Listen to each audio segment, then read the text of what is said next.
प्रधानमंत्री ने तेलंगाना और ओडिशा को दी करोड़ों रुपए की योजनाओं की सौगात। जनसभा को भी किया संबोधित। कहा, आज 140 करोड़ देशवासी विकसित भारत के लिए हैं संकल्पबद्ध। गोड्डा के महागामा में 300 बेड के अस्पताल का हुआ भूमि पूजन। श्री जलापूर्ति योजना का भी किया गया शिलान्यास। मंत्री आलमगीर आलम और बन्ना गुप्ता रहे मौजूद। चाईबासा में सिंहभूम लोकसभा क्षेत्र का बूथ स्तरीय कार्यकर्ता सम्मेलन आयोजित। कांग्रेस के कई कार्यकर्ता भाजपा में हुए शामिल। प्रदेश अध्यक्ष बाबूलाल मरांडी और गीता कोड़ा भी रही मौजूद। और विधानसभा में नियुक्ति की जांच पर दाखिल जनहित याचिका पर झारखंड हाईकोर्ट में हुई सुनवाई। अदालत ने जताई नाराजगी। अगली सुनवाई 20 मार्च को।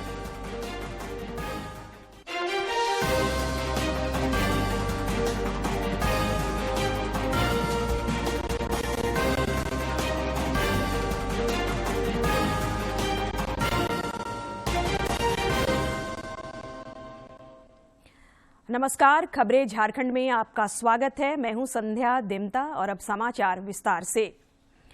प्रधानमंत्री नरेंद्र मोदी ने ओडिशा के चंडीखोल में 19,600 करोड़ रुपए से अधिक की कई विकास परियोजनाओं का उद्घाटन किया। इस दौरान उन्होंने कहा कि आज देश में ऐसी सरकार है जो वर्तमान की चिंता भी कर रही है और विकसित भारत का संकल्प लेकर भविष्य के लिए भी काम कर रही है।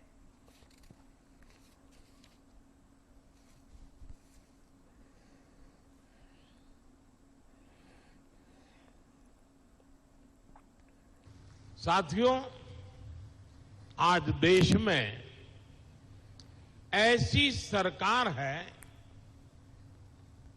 जो वर्तमान की भी चिंता कर रही है और विकसित भारत का संकल्प लेकर भविष्य के लिए भी काम कर रही है। ऊर्जा के क्षेत्र में हम राज्यों को, खासकर पूर्वी भारत का सामर्थ्य और बढ़ा रहे हैं। ऊर्जा गंगा परियोजना के तहत 5 बड़े राज्य उत्तर प्रदेश, बिहार, झारखंड, पश्चिम बंगाल और ओडिशा में नेचुरल गैस की सप्लाई के लिए बड़े प्रोजेक्ट चल रहे हैं। आज पारादीप, सोमनाथपुर, हल्दिया ये पाइपलाइन भी देश की सेवा में समर्पित की गई है। इससे पहले प्रधानमंत्री ने आज तेलंगाना के संगारेड्डी में 7,200 करोड़ रुपए से अधिक की लागत की कई परियोजनाएं राष्ट्र को समर्पित की। इस अवसर पर प्रधानमंत्री ने कहा कि वे राज्यों के विकास से राष्ट्र के विकास के मंत्र में विश्वास करते हैं।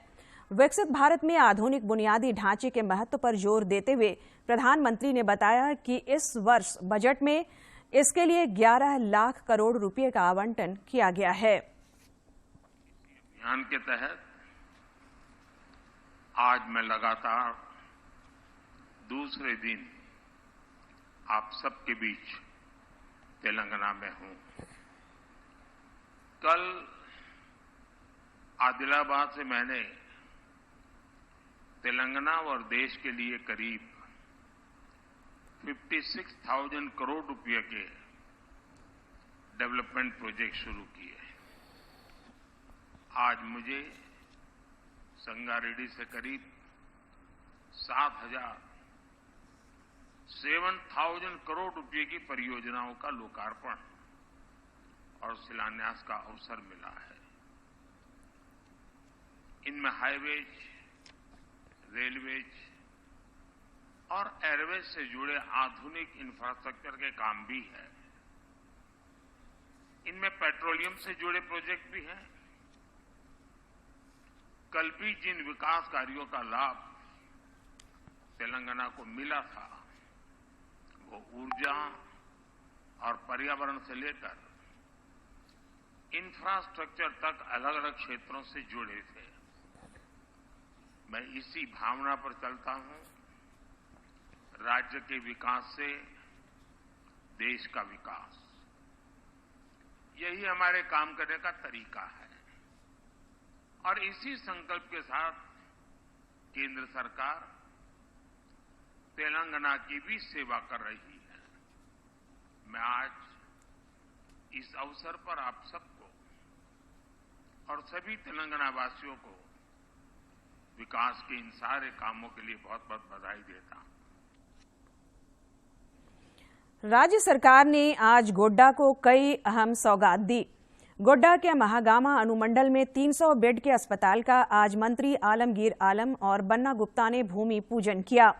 इस दौरान महागामा विधायक दीपिका पांडे सिंह और जिले के वरीय पदाधिकारी मौजूद थे। कार्यक्रम में मुख्यमंत्री चंपाई सोरेन को भी शामिल होना था, लेकिन किसी कारणवश वे इसमें शामिल नहीं हो सके। मौके पर श्री जलापूर्ति योजना का भी शिलान्यास किया गया। महागामा में बनने वाले इस 300 बेड का अस्पताल ईसीएल राजमहल परियोजना के CSR फंड से निर्माण होना है।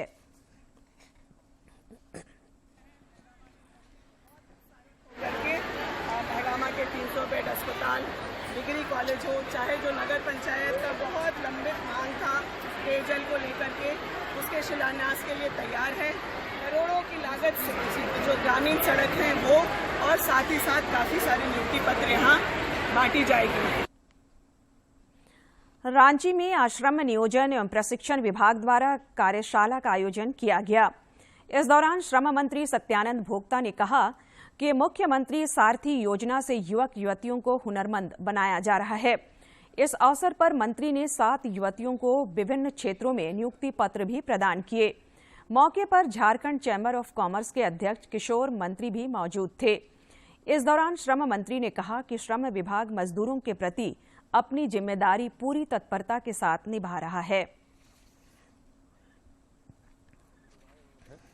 और अपना सभी लोग सुझाव दे रहे हैं। हम लोग प्रयास करेंगे कि सरकार ने जो नियमावली बनाई है उसमें भी लागू हो और हर लोगों को संभावनाएं हैं उद्योग विभाग में, श्रम विभाग में अधिक से अधिक लोगों को लाभ मिले, अधिक से अधिक लोगों को जुड़े, यही मेरा प्रयास रहेगा। तो ये स्थानीयता को ये एक बड़ा जो है यहाँ पर फुल स्टॉप लग जाता है जो सरकार चाहती है। मैंने सरकार से रिक्वेस्ट किया है कि आप आधार कार्ड और वोटर आईडी को स्थानीयता का एक आयाम दे दीजिए ताकि लोगों का काम हो जाए।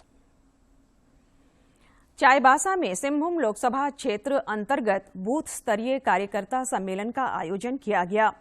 इस दौरान कांग्रेस पार्टी के सैकड़ों कार्यकर्ताओं ने भाजपा की सदस्यता ग्रहण की। सम्मेलन में प्रदेश अध्यक्ष बाबूलाल मरांडी, प्रदेश महामंत्री प्रदीप कुमार वर्मा, सांसद गीता कोड़ा और JB तुबिद समेत अन्य लोग मौजूद थे। कार्यक्रम को संबोधित करते हुए श्री मरांडी ने राज्य सरकार को हर मोर्चे पर विफल करार दिया। हाल ही में भाजपा में शामिल हुई गीता कोड़ा ने भी सम्मेलन को संबोधित किया।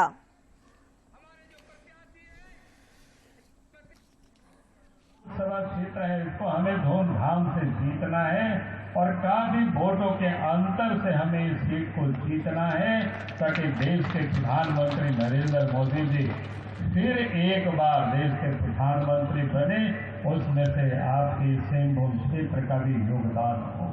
इस महागठबंधन की सरकार से हमारे झारखंड का भला होने वाला नहीं है। इसके कई उदाहरण है। मैं सबसे प्रथम अगर लेना चाहूंगी तो यहाँ के हमारे युवाओं को लेना चाहूंगी, जिसके भविष्य को लेकर के कि हम युवाओं को रोजगार देंगे ये कह करके ये सरकार में आए थे, लेकिन क्या दिया युवाओं को? कोई बता सकता है क्या दिया इस सरकार ने? सिर्फ एक ऑफर लेटर दिया है। सांसद निशिकांत दुबे को एक बार फिर गोड्डा से भाजपा ने अपना उम्मीदवार बनाया है। भाजपा उम्मीदवार घोषित होने के बाद आज दिल्ली से देवघर पहुंचने पर कार्यकर्ताओं ने देवघर एयरपोर्ट पर श्री दुबे का स्वागत किया। कार्यकर्ताओं ने निशिकांत दुबे पर फूलों की भी बारिश की। मौके पर श्री दुबे ने कहा कि मोदी की गारंटी का इलाके में खूब फायदा हुआ है। उन्होंने हाल ही के दिनों में इलाके में हुए विकास को भी साझा किया।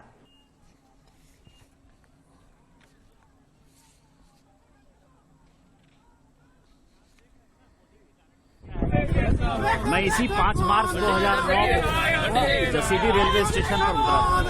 उस समय मैंने रेल की यात्रा की थी, आज मैंने हवाई जहाज की यात्रा। यही मोदी की गारंटी है, यही मोदी का विकास है। इसी के मुद्दे पर जो है चुनाव लड़ेंगे। राजमहल लोकसभा क्षेत्र से भाजपा प्रत्याशी ताला मरांडी का पाकुड़ पहुंचने पर कार्यकर्ताओं ने गर्मजोशी से स्वागत किया। इस दौरान पार्टी के प्रदेश, जिला एवं प्रखंड स्तर के कार्यकर्ता मौजूद थे। ताला मरांडी की मौजूदगी में यहां एक बैठक भी हुई, जिसमें 2024 के चुनाव में भाजपा को यह सीट किस तरीके से जीतनी है, इस पर भी रणनीति बनाई गई। प्रत्याशी नहीं बल्कि यहाँ के एक कार्यकर्ता को, एक बूथ स्तर तक के कार्यकर्ता को प्रत्याशी बनाया गया है। और हम समझते हैं यहाँ के जितने भी भारतीय जनता पार्टी के कार्यकर्ता हैं बूथ स्तर तक के, सबों ने अपना कमर कस लिया है। आने वाले चुनाव में इस क्षेत्र से परचम लहराएंगे और यहाँ से भी एक फूल दिल्ली भेजने का काम करेंगे और हमारे देश के यशस्वी प्रधानमंत्री का हाथ मजबूत करेंगे। रांची में आज लोकसभा चुनाव के मद्देनजर कांग्रेस समन्वय समिति की बैठक हुई, जिसमें प्रदेश प्रभारी गुलाम अहमद मीर और प्रदेश अध्यक्ष राजेश ठाकुर सहित कई पदाधिकारी शामिल हुए। इस बैठक में मुख्य रूप से आगामी लोकसभा चुनाव के विषय पर विशेष चर्चा हुई और उम्मीदवारी तय करने के तौर तरीकों पर विचार विमर्श किया गया। बैठक के बाद प्रदेश कांग्रेस प्रभारी ने कहा कि आने वाले 2 से 3 दिनों में कांग्रेस और गठबंधन की ओर से सीट क्लियर कर दी जाएगी। लोकसभा चुनाव को लेकर उम्मीदवार की घोषणा द्वितीय चरण में होगी। किसको कितनी मिली वो भी क्लियर हो जाएगा और उसके बाद में फेज 2 है उम्मीदवारों का, तो सीट क्लियर होने के बाद ही फाइनल व्यू लिया जाएगा। तो उसमें कोई हमें जल्दी नहीं, 2-4 दिन लग जाए, मगर पहला पार्ट है seat share, division of seat, कौन सीट किसको जाए, वो 1-2 दिन में हो जाए। झामुमो के केंद्रीय महासचिव सुप्रियो भट्टाचार्य ने आज रांची में प्रेस कॉन्फ्रेंस कर भाजपा पर जमकर निशाना साधा। श्री भट्टाचार्य ने प्रधानमंत्री के 140 करोड़ देशवासियों के परिवार वाले बयान पर भी कटाक्ष किया। उनका परिवार इतना बड़ा हो गया है, साथ में नया परिवार अजीत पवार का, शिंदे का, हेमंत विश्व शर्मा का, नारायण राणे का, छगन भुजबल का, प्रफुल्ल पटेल का,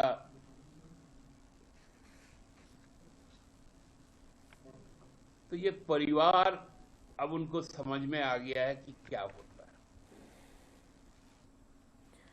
लोकसभा निर्वाचन 2024 के मद्देनजर स्वीप कार्य योजना के तहत मतदाता जागरूकता को लेकर कई कार्यक्रम किए जा रहे हैं। इस क्रम में हजारीबाग हाई स्कूल के मैदान में खो-खो खेल का आयोजन किया गया। इस प्रतियोगिता में विभिन्न सरकारी विद्यालयों के बच्चों ने हिस्सा लिया। खेल प्रतियोगिता में KGBV पद्मा विजेता रही, वहीं CM उत्कृष्ट बालिका उच्च विद्यालय इसकी उप विजेता रही। इस दौरान खिलाड़ियों के बीच मतदाता प्रतिज्ञा की शपथ दिलाई गई। साथ ही खिलाड़ियों को कहा गया कि वह अपने आसपास के लोगों को भी मतदान के लिए जागरूक करें, ताकि अधिक से अधिक मतदाता बूथ तक पहुंच सके। उधर बोकारो में भी 2024 के लोकसभा चुनाव की तैयारियों को लेकर राज्य के एडिशनल CEO संदीप सिंह ने बैठक की। इस दौरान उन्होंने निर्वाचन से संबंधित तैयारियों को लेकर विभिन्न कोषांग के वरीय नोडल पदाधिकारियों के साथ समीक्षा बैठक की और उन्होंने जरूरी दिशा निर्देश भी दिए। मौके पर उन्होंने मतदान करेगा बोकारो के लिए एक जागरूकता वैन को भी रवाना किया।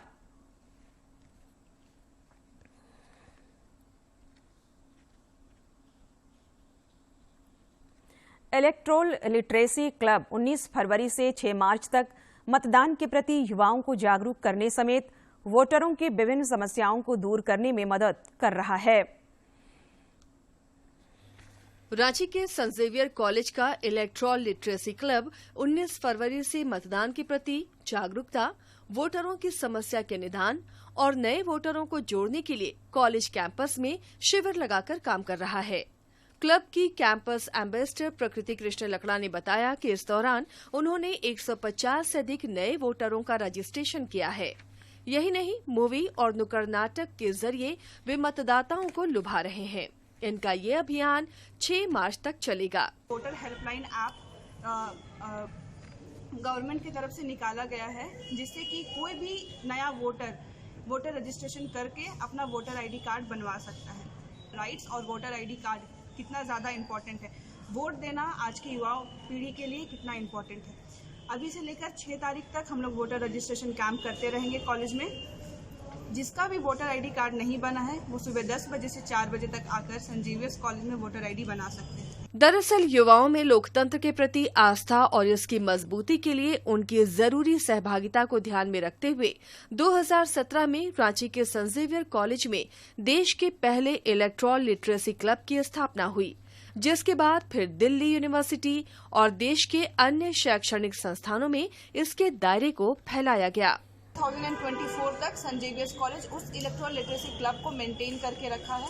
आज भी अलग अलग प्रोग्राम से बच्चे अवेयर हो रहे हैं। इलेक्ट्रॉल लिटरेसी क्लब में आज करीबन 240 बच्चे एज अ वॉलंटियर वर्क कर रहे हैं और 2 एम्बेसडर है इस क्लब। स्नेक अभियान में एनएसएस भी महती रूप से सहयोग कर रहा है।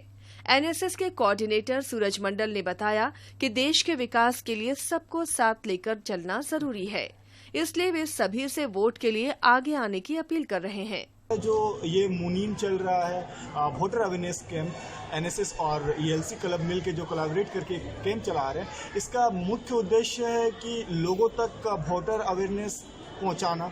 इस क्लब में अपना योगदान दे रहे वॉलंटियर युवाओं से लोकतंत्र की मजबूती के लिए आगे आने का आह्वान करते हैं। अवेयर किया गया था और दिखाया गया था कि वोटिंग कितना ज़्यादा इम्पोर्टेंट है, हम लोग सबको वोट करना चाहिए। कि हम वोटर टर्नआउट को बढ़ाने की कोशिश करेंगे, लोगों में जागरूकता फैलाने की कोशिश करेंगे कि वोटिंग क्यों इम्पोर्टेंट है। भारत एक युवा राष्ट्र है, क्योंकि यहाँ निवास करने वाली कुल आबादी का सबसे बड़ा हिस्सा आज भी युवा है। इसलिए राष्ट्र को मजबूत करना है तो युवाओं को आगे करना होगा। जाहिर है, इसी सोच के तहत भारत निर्वाचन आयोग द्वारा 2017 में शुरू किया गया ये प्रयास जल्द ही रंग लाएगा। रांची से अवधेश गौतम की रिपोर्ट।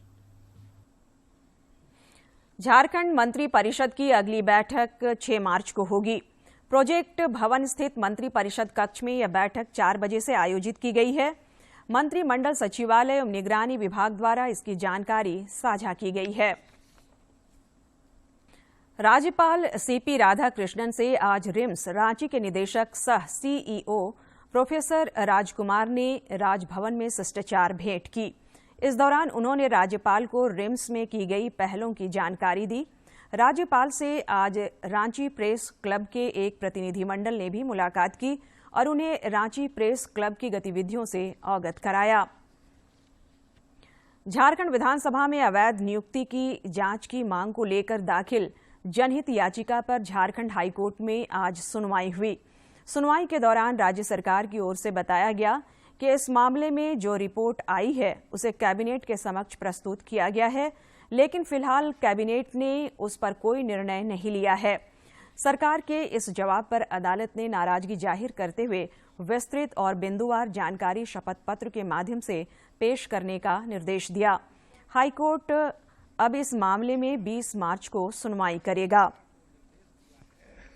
कि 20 मार्च से पूर्व इस मामले में विस्तृत एवं बिंदुवार जवाब शपथ पत्र के माध्यम से दाखिल करें।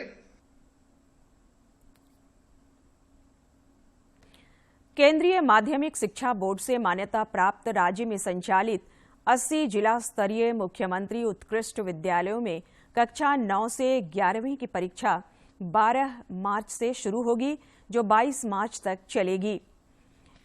इन उत्कृष्ट विद्यालयों में पहली बार सीबीएसई के मानकों के अनुसार वार्षिक परीक्षा होगी।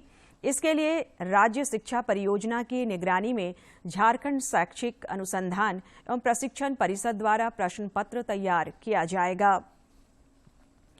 अखिल भारतीय क्षत्रिय महासभा ने आज प्रेस कॉन्फ्रेंस कर भाजपा से चतरा और धनबाद सीट पर क्षत्रिय उम्मीदवार को प्रतिनिधित्व देने की मांग की।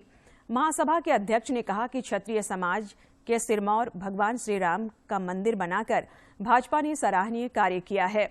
अब उन्हें विधानसभा में की गई गलती को सुधारकर इस दिशा में पहल करनी चाहिए।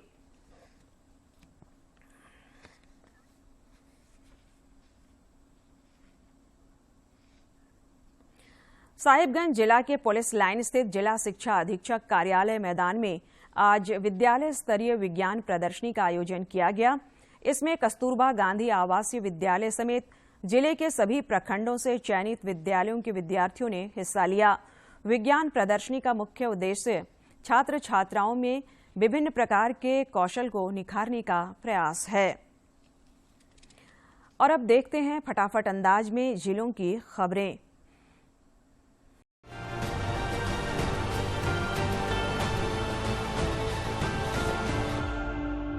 भाजपा प्रदेश अध्यक्ष बाबूलाल मरांडी ने फिर एक बार शिबू सोरेन परिवार पर निशाना साधा है।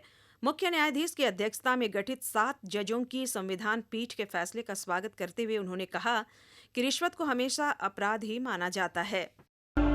पूर्व सीएम हेमंत सोरेन की पत्नी कल्पना मुर्मू सोरेन की सोमवार को झारखंड की एक्टिव राजनीति में एंट्री हो गई। गिरिडीह में झामुमो के स्थापना दिवस समारोह के मंच पर पहुंचते ही उनका जोरदार अभिनंदन हुआ। हजारीबाग सांसद जयंत सिन्हा के आवास का रसोइया संघ ने घेराव किया। संघ के अध्यक्ष अजीत प्रजापति ने आरोप लगाया कि सांसद निजी कंपनी को लाभ देने के लिए जिले में मिड डे मील की नई व्यवस्था लागू कर रहे हैं। इसके लिए 27 करोड़ की लागत से किचन का निर्माण किया गया है। पश्चिमी सिंहभूम के तुम्बाहाका जंगल में सुरक्षा बलों ने एक बंकर को ध्वस्त कर दिया। इस बंकर की तलाशी लेने पर 1 वोल्ट एक्शन राइफल, 15-20 जोड़ी जूता, ट्रैक सूट, महिला व पुरुष नक्सलियों द्वारा इस्तेमाल किए जाने वाले अन्य कपड़े व भारी मात्रा में रोजमर्रा के सामान बरामद किए गए। रांची स्थित CMPDI ने अक्षय पात्र फाउंडेशन से एक समझौता ज्ञापन पर हस्ताक्षर किया है। इसके तहत कंपनी हजारीबाग के सरकारी स्कूलों के बच्चों को मध्याह्न भोजन देने के लिए फाउंडेशन को खाद्य वितरण वाहन उपलब्ध कराएगी। राजधानी रांची में पंचायती राज मंत्रालय के सचिव विवेक भारद्वाज ने पेसा अधिनियम को मजबूत करने पर दूसरे 2 दिवसीय क्षेत्रीय सम्मेलन का उद्घाटन किया। उन्होंने कहा कि पेसा अधिनियम के कुशल कार्यान्वयन से पारंपरिक जीवन शैली को मजबूत करने का मार्ग प्रशस्त होगा। रांची स्थित डोरंडा थाना क्षेत्र के हीनों में निर्माण किए जा रहे अपार्टमेंट की दीवार गिरने से 2 बच्चों की मौत हो गई। इसके बाद आक्रोशित लोगों ने सड़क जाम कर दिया। मौके पर पहुंची पुलिस ने बहुत मुश्किल से आवागमन सुचारू किया। रांची खूंटी मुख्य मार्ग पर पिकअप वैन और टेम्पो में भीषण टक्कर हो गई। इस हादसे में 5 लोग गंभीर रूप से घायल हो गए, जबकि दूसरी गाड़ी के चालक को मामूली चोट आई है।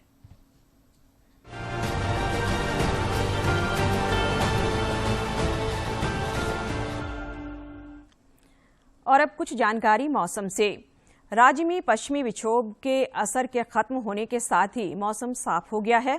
पिछले 24 घंटे के दौरान राज्य के कुछ क्षेत्रों में हल्की से मध्यम दर्जे की बारिश दर्ज की गई। इस दौरान धनबाद के पुटकी में सर्वाधिक 26.4 मिलीमीटर बारिश हुई। रांची स्थित मौसम विज्ञान केंद्र के अनुसार 11 मार्च तक मौसम में कोई बदलाव नहीं होगा और मौसम साफ बना रहेगा। एक नजर डालते हैं आज के तापमान पर। राजधानी रांची का अधिकतम तापमान 27.4 और न्यूनतम 16.2 डिग्री सेल्सियस रिकॉर्ड किया गया। जमशेदपुर का अधिकतम तापमान 31.6 और न्यूनतम 18.2 तथा डाल्टनगंज का अधिकतम तापमान 29.4 और न्यूनतम तापमान 16.5 डिग्री सेल्सियस रिकॉर्ड किया गया। अंत में मुख्य समाचार एक बार फिर। प्रधानमंत्री ने तेलंगाना और ओडिशा को दी करोड़ों रुपए की योजनाओं की सौगात। जनसभा को किया संबोधित, कहा आज 140 करोड़ देशवासी विकसित भारत के लिए हैं संकल्पबद्ध। गोड्डा के महगामा में 300 बेड के अस्पताल का हुआ भूमि पूजन। श्री जलापूर्ति योजना का भी किया गया शिलान्यास। मंत्री आलमगीर आलम और बन्ना गुप्ता रहे मौजूद। चाईबासा में सिंहभूम लोकसभा क्षेत्र का बूथ स्तरीय कार्यकर्ता सम्मेलन आयोजित। कांग्रेस के कई कार्यकर्ता भाजपा में हुए शामिल। प्रदेश अध्यक्ष बाबूलाल मरांडी और गीता कोड़ा भी रही मौजूद। और विधानसभा में नियुक्ति की जांच पर दाखिल जनहित याचिका पर झारखंड हाईकोर्ट में हुई सुनवाई, अदालत ने जताई नाराजगी। अगली सुनवाई 20 मार्च को।